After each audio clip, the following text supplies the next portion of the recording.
Jangan lupa like, komen, dan subscribe channel YouTube TVRI Bengkulu dan nyalakan lonceng notifikasinya.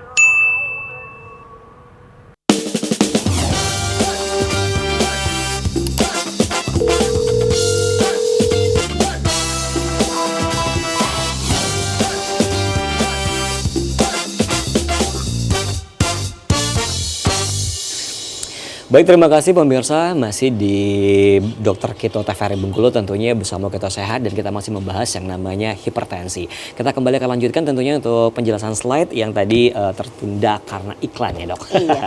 Tentang faktor pencetus ya, silakan. Oke, kita tayangkan lagi slide-nya ya. Nah ini ya.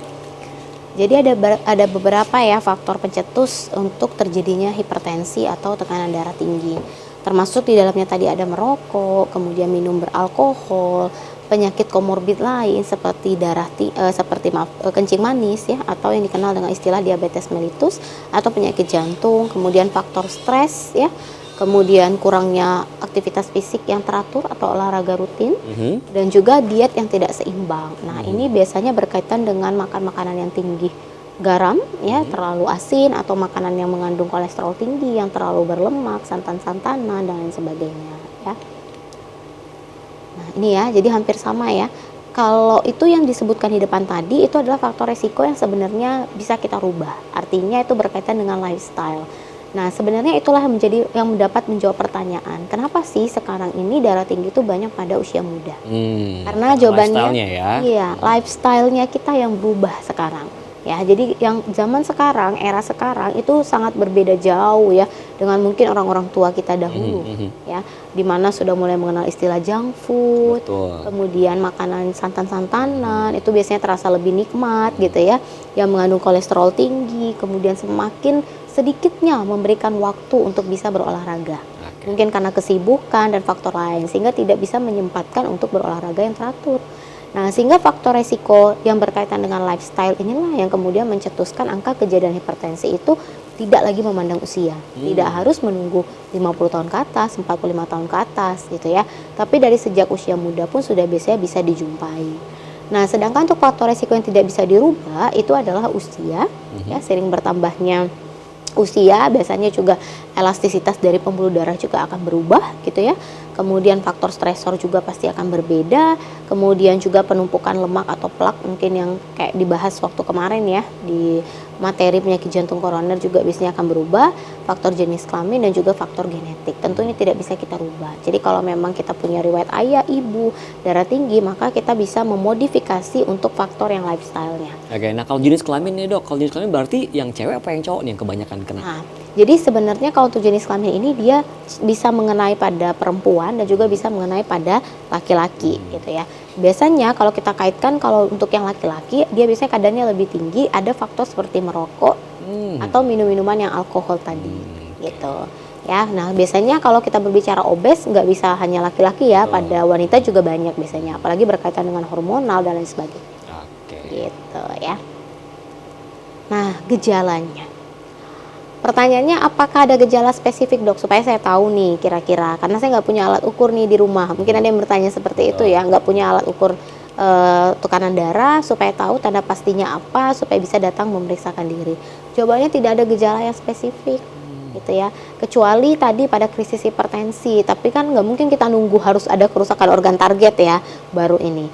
Nah sebaiknya sih memang kita mengenali gejala-gejala yang umum tapi tidak menjadi patokan nyata ya, seperti kepala terasa berat, biasanya dari daerah belakang kepala sampai ke tengkuk, sampai ke pundak, bisa disertai dengan nyeri dada dan sesak, tapi ini menjadi warning sign ya, apakah ini krisis hipertensi yang sudah menyebabkan kerusakan pada organ targetnya atau seperti apa. Penglihatan kabur dan berdebar, ini juga menjadi warning sign apakah sudah menyebabkan kegagalan organ target atau apa. Jadi biasanya paling spesifik itu yang paling banyak yang di atas sakit kepala saja. Ternyata pas kita lakukan pengukuran, betul banget ya, di atas 140 atau yang diastoliknya di atas 90 gitu ya. Oke, mungkin akan dilanjutkan oleh Dokter Wenti. Oke, nah sebelum ke Dokter Wenti tentunya tadi di penjelasan Dokter Lisda bahwa katanya obesitas itu termasuk orang yang kena hipertensi ya kan. Nah kalau yang mungkin orang obesitas memang harus kena hipertensi atau seperti apa, Dok? Oke, jadi memang kalau dibilang harus mungkin enggak kali ya Dok ya, ada beberapa yang enggak. Tapi yang jelas obesitas itu merupakan faktor risiko yang cukup besar. Oke. Jadi penyumbang terjadinya hipertensi. Karena dia kayak lingkaran gitu ya. Obes biasanya dari konsumsi makanan atau diet yang tidak Iya, seimbang. karena junk foodnya. Iya, dietnya ini menjadi penyebab juga gitu ya, tinggi garam, tinggi kolesterol, tinggi lemak gitu. Jadi dia kayak lingkaran gitu. Oke, nah kalau keturunan udah dipastikan kena hipertensi juga, Dok? Oke, jadi kalau bicara soal keturunan itu biasanya pasti ada, meskipun persentasenya mungkin kecil gitu ya, tapi ada bibitnya gitu. Oke. Nah, biasanya karena hipertensi ini kasusnya adalah multifaktorial, ditambah dengan lifestyle kita yang sekarang, udah tambah akan muncul. Oke, baik. Kalau gitu lanjut deh, kita mau ke penjelasannya dari Dokter Wenti, silakan. Kita langsung aja ya.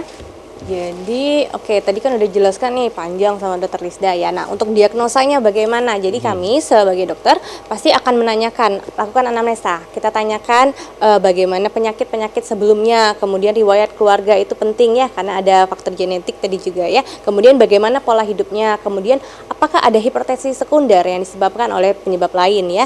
Nah, lalu resiko kardiovaskular tadi, kan sebelumnya sudah dijelaskan juga ya. Nah, lalu kita cek tekanan darahnya jelas ya. Lalu pemeriksaan fisik, nah deteksi HMOD, apa ini maksudnya? Hipertensi mediated organ damage ya. Jadi kita men-screening apakah sudah terjadi kerusakan organ yang disebabkan oleh hipertensi atau tidak. Kemudian apakah disertai dengan hipertensi sekunder. Itulah dilakukan nanti tes-tes lab ya, seperti elektrolit, lipid, gula darah, asam urat, dan lain-lainnya.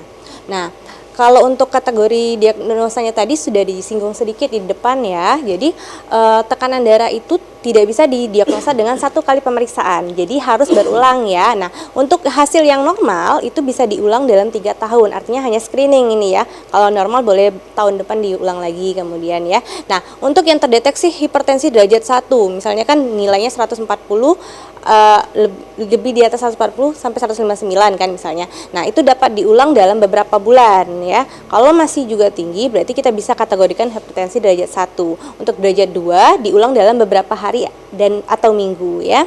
Nah, untuk tekanan darah pada 2 sampai 3 kali kunjungan lebih dari 140/90 itu bisa didiagnosa hipertensi ya. Sudah disinggung sebenarnya di awal tadi ya.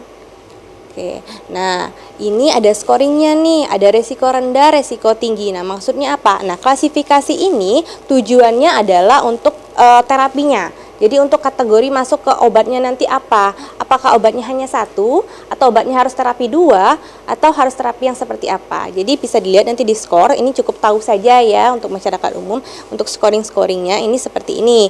Jadi kalau dia sudah masuk kategori resiko tinggi nih, yang di bawah ini ya, maupun tensinya tingginya mau derajat 1 atau prehipertensi, tapi kalau sudah ada kena kelainan organ target, maka dia harus langsung diterapi ya.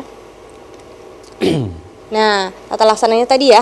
Jadi dari awal kita evaluasi pasiennya tadi ya, riwayatnya sebelumnya, screening hipertensinya, lalu pemeriksaan lab tadi untuk mencari apakah ada hipertensi sekunder atau sudah terjadi kelainan organ ya. Nah, lalu kita tentukan derajatnya tadi, derajat resikonya tadi berdasarkan scoringnya ya.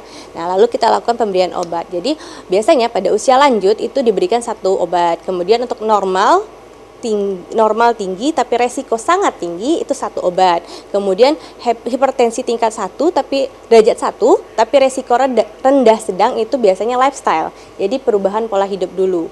Lalu hipertensi derajat 1 dengan resiko tinggi biasanya kombinasi 2 obat. Lalu hipertensi derajat 2 biasanya sudah kombinasi ya.